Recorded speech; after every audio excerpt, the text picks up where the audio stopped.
जबलपुर टिमरी पाटन में विगत दिनों सरेआम नरसंहार की घटना घटित हुई थी, जिसको लेकर शासन प्रशासन पर कानून व्यवस्था को लेकर कई सवाल राजनीतिक सामाजिक संगठनों के सदस्यों द्वारा खड़े किए गए हैं।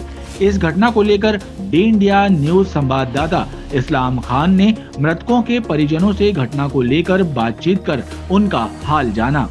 पाटन के उस गांव में है, टिमरी गांव में, जहां आज से 4-5 दिन पहले 4 लोगों की असामाजिक तत्वों ने नृशंस हत्या की थी। और हम उस परिवार से रूबरू हैं जिनके ऊपर ये पहाड़ टूटा है। हम सबसे पहले उनके पिता से मिलते हैं। अपना नाम बताइए। गणेश पाठक जी। उसके बाद लड़के की माँ, नाम बताएं। उर्मिला पाठक। ये जो कुंजन पाठक और चंदन पाठक, उनके पिता हैं, ये उनकी माँ है। और ये कुंजन की बेवा हैं, जिनके पति के साथ ये वारदात हुई।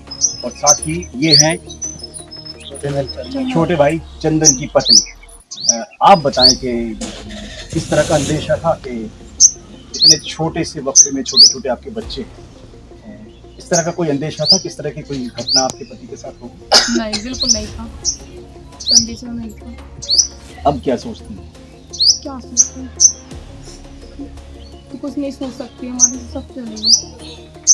क्या सोच सकते हैं? छोटे छोटे बच्चे छोड़े हम लोगों से, तो आप लोगों से उम्मीदें हैं कि आप लोग कुछ कर सकते हैं। आप बताइए, आपके पति की नृशंस हत्या हुई, बच्चे आपके कितने हैं? 2 बच्चे हैं हमारे, एक हमारी बेटी और बड़ा बेटा। अच्छा, जिस वक्त ये वारदात हुई आपको किसने सूचना दी? यहाँ पे जो हत्या की गई थी उसकी पूरी साजिश बनाई गई थी जी, और प्लानिंग करके उनको बुलाया गया था दोनों भाइयों को रोड पे। कभी आपके पति ने इस संबंध में कोई चर्चा की? नहीं, चर्चा तो नहीं हुई, लेकिन जो हत्यारे हैं उनकी लग रहा था कि ये लोग कुछ बड़ा कांड करने वाले। आए दिन उनकी लड़ाइयाँ चालू रहती थी जो हत्यारे हैं उनकी तरफ से। अच्छा। हम लोग तो अपने पतियों से हाथ जोड़ते रहे, बोलते रहे मत, वो लोग नहीं करते रहे, वैसे भी मना लेते रहे। जैसे वाहन आते जाते हैं खेत में तो वहाँ रोकना, तलवार लेके खड़े हो जाना, वाहनों को वापस कर देना कि नहीं ये हमारी जगह है, गली सरकारी है, वहाँ से बोल देते नहीं वापस हो जाओ, ये हमारी जगह है। तो कोई ना कोई टोचना लगाए रहते थे कि किसी ना किसी बहाने ये लोग लड़े, लेकिन ये लोग नहीं लड़ते रहे। फिर उस दिन पता नहीं क्या हुआ, किसी का फोन आया, कालू साहू करके उसका फोन आया। अच्छा। तो हमारे छोटे भैया को उसने गाली गलौज कर दी। सवेरे सवेरे वो यहाँ मंजन कर रहे थे उठ के, और हमारे जो पति थे यहाँ खड़े थे, तो वो उसने गाली गलौज करी। वो ज्यादा बात नहीं थी, तो भैया ने बोला छोटे भैया से कि देखो तुम बड़े वाले थोड़े समझदार थे, छोटे वाले भी समझदार थे। तो बोल के हम समझा देंगे, शादी हो जा रहे थे, तैयार हो रहे थे, तो हम समझा देंगे चंदन, वो कुछ नहीं समझा देंगे हम। तो फिर इन्हें फिर फोन लगाया कालू साहू करके, और फिर उसने उल्टी सीधी गाली गलौज करी। फिर कहते तुम मत जाओ, हम समझा देंगे। फिर ये डेली आते थे चाय पीने, वो समझा देंगे, वहाँ पे मिल जाएंगे वो लोग, उनके घर के पापा को समझा देंगे, प्रदीप साहू को, और उसके बेटे को समझा देंगे, तो ठीक है, मामला शांत हो जाएगा। अब ऐसा क्या पता था कि जो लोग पूरी प्लानिंग इनकी, और भी कोई मतलब जो चंदू पप्पू साहू हैं, और भी जो 4-5 लोग हैं, उन लोगों के जरिए इन लोगों को गाली गलौज करवाई कालू साहू से। अब मिली पार्टी थी इनकी। अभी आप पुलिस की कार्रवाई से संतुष्ट हैं? अभी तो संतुष्ट है, लेकिन पहले कुछ नहीं कार्रवाई की। गाली गलौज करते रहे, तलवार खाड़ी लेके खड़े जाते रहे। ये लोग कंप्लेन करने जाते, भैया हमारी जो जाते नहीं खेती नहीं आ रहे हैं करने के लिए, तो तब कोई प्रशासन ने हम लोग की सुनवाई नहीं करी। और मतलब आज से 15-20 दिन पहले इन लोगों ने अपने बाण खुद जला लिए, खुद अपनी औरतों के घर के कपड़े अपने फाड़ लिए उन लोगों ने, और उनकी औरतें घर की खड़ी जाती तो खुद वीडियो बनाती रही, और वो लोग जाके वहाँ कंप्लेन करती रही। पाठक परिवार जो हो यहाँ पे हमारे लोग गए, इनकी कंप्लेन कि ये लोग आते हैं, वाहन जलाते हैं और हम लोग के कपड़े फाड़ते हैं, उल्टे सीधे मतलब इनने कृत्य किए। अब क्या चाहती हैं जो आपके पति के हत्यारे हैं? प्रशासन से क्या कहना है? प्रशासन से यही कहना है कि नौकरी की भी कर रहे हैं हम लोग की, नौकरी कोई हम लोग को छोटी मोटी सरकारी दिलाई जाए। बच्चों की पढ़ाई, कोई कमाने खिलाने वाला तो है नहीं हमारे यहाँ, तो बच्चों की पढ़ाई है, सियाने बूढ़े माँ बाप है हमारी एक बुजुर्ग वो बुआ है, वो भी विकलांग है। आप क्या चाहती हैं प्रशासन से? आपका क्या कहना है कि जो आपके पति के हत्यारे हैं उनको किस तरह का? उनको कड़ी से कड़ी सजा दिया जाए, वो कभी बाहर ना आए। खतरा है हम लोगों की जिंदगी में। हाँ, बच्चों को कभी आप बाहर नहीं निकलने दे सकते हम लोग, ये भी खतरा है। बिल्कुल कड़ी से कड़ी सजा दी जाए या फांसी दी जाए या इनकाउंटर करे जाए और ताजीवन बाहर अंदर रहे, वो कभी बाहर ना आए, ये चाहते हैं हम लोग। चलिए उनकी माँ से हम बात करते हैं। आप क्या चाहती हैं कि आपके जो बेटे हैं, दोनों बेटे असमय उनके इस वारदात को जो अपराधियों ने अंजाम दिया, आप प्रशासन से क्या कहना चाहते हैं? हम तो सबके लिए फांसी चाहते हैं और अपनी बहुओं के लिए नौकरी और उधर पोषण अपने नातियों का, बिल्कुल वो बाहर ना आए, उनको कड़ी से कड़ी सजा दी जाए और हमारे बच्चे बहुओं को नौकरी मिले और बच्चों का सब सहयोग करे पूरा भारत वर्ष। और क्या चाहेंगे, अब हमारा कमाने खाने वाला कोई है नहीं, कमाने खाने वाले सब चले है गए, नहीं। हमारे पास जमीन एक तोला है नहीं, कोई करने वाला है नहीं। असली काम क्या था उनका? आप मतलब जो आपका परिवार है वो कैसे चलता था? छोटा बेटा पल्लेदारी करता था, बड़ा सेंटिंग ठोकता था, ऐसा हमारा परिवार चलता था। कभी पल्लेदारी लगती, कभी नहीं लगती।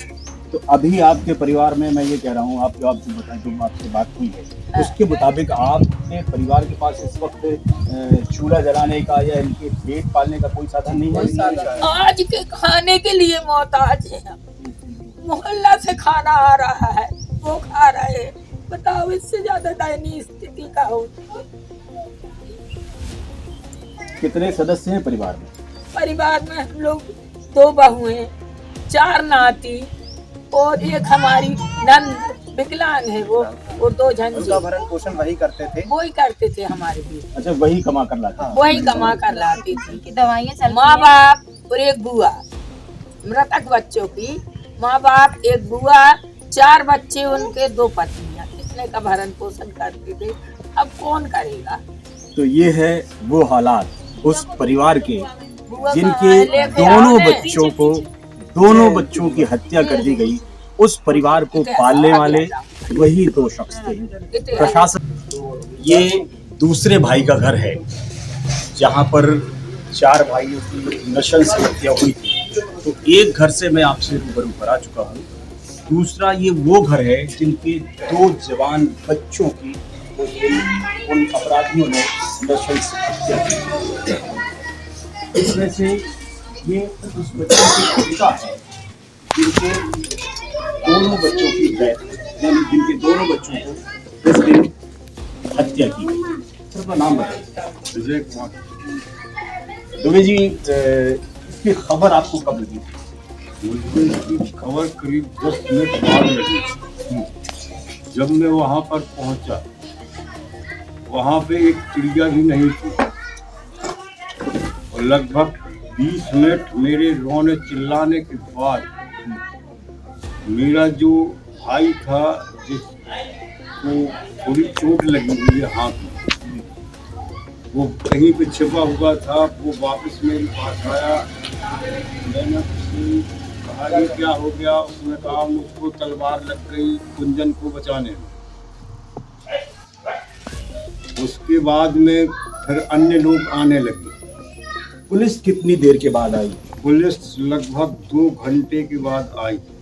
तो उन 2 घंटों में उन 4 लोगों की जो लाश है वहीं पड़ी थी क्या? वहीं पड़ी रही जहाँ की तहाँ। और मेरे बेटे की लाश एक मढ़िया है वहाँ, किसी जो जगदम्बा माई की, उस मढ़िया की सीढ़ियों पर पड़ी थी। और मेरे दूसरे बेटे की लाश कुछ दूरी पर, लगभग 100 मीटर की दूरी पर पड़ी थी। चंदन की लाश भी वहाँ से लगभग 100 मीटर की दूरी पे थी। कुंजन की लाश वहीं पे रोड पे पड़ी हुई थी, जिसका सिर्फ किनारे की तरफ था। आपके भी किसी बच्चे को चोट आई है? मेरे बड़े बेटे को चोट आई है और छोटा वो बेटा स्पॉट पे खत्म हो गया। तो हमारा भतीजा भी स्पॉट पे खत्म हो गया, वो भी बढ़िया के पास गिर गया। प्रशासन से क्या चाहते हैं?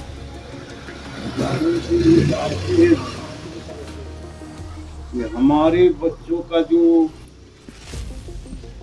खजाना है या जो भी कहें आप, वो तो कोई भर नहीं सकता है।